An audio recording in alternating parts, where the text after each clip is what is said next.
কি ভাবছো বন্ধুরা, এটা কি তাই না? হ্যালো এভরিওয়ান, আসসালামু আলাইকুম, welcome to my channel Limas blog. কেমন আছেন সবাই? আলহামদুলিল্লাহ আমি ভালো আছি। এখানে আমি 2 কেজি আম বাজার থেকে কিনে নিয়ে আসলাম, কিন্তু সময়ের অভাবে আমি আচার বানাতে পারিনি, যার জন্য আমার আমগুলো একেবারে নরম হয়ে গেল। তাই আজকে তাড়াহুড়া করে সন্ধেবেলা বসলাম আমগুলাকে কাটতে বসে দেখি এতটাই নরম হয়েছে।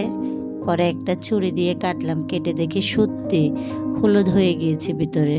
তাই আমি একটাকে কেটে দেখলাম মিষ্টি হলো কিনা।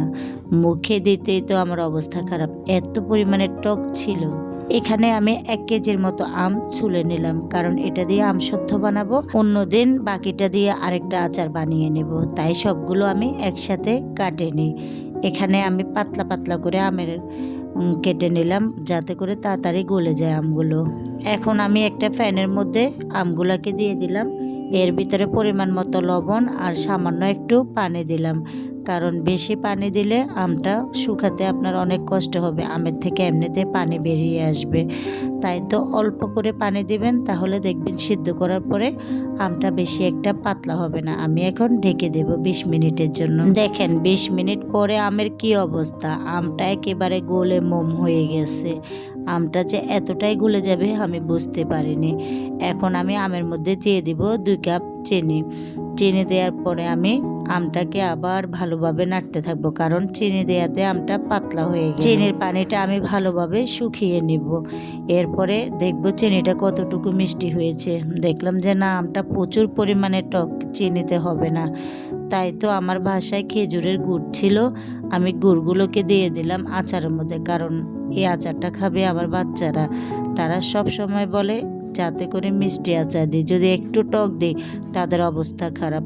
তাই তো আমি অনেকগুলো খেজুরের গুড় দিয়ে একেবারে জেলি বানিয়ে নিলাম। দেখুন কি সুন্দরভাবে জেলি বানিয়ে ফেললাম। এখন একটা স্টিলের প্লেটে সবগুলো আচারকে দিয়ে আস্তে আস্তে করে প্লেটে একেবারে ছড়িয়ে ছিটিয়ে সমান করে দেব, যাতে করে কাটার পরে দেখতে জিনিসটা সুন্দর লাগে, কারণ এটা গরম অবস্থায় করতে হবে। আপনি যদি ঠান্ডা করে ফেলেন এরপরে কিন্তু এটা করা সম্ভব না। এখন আমি এগুলাকে সুন্দর করে সমান করে একেবারে হাতের সাহায্যে বসিয়ে দেব।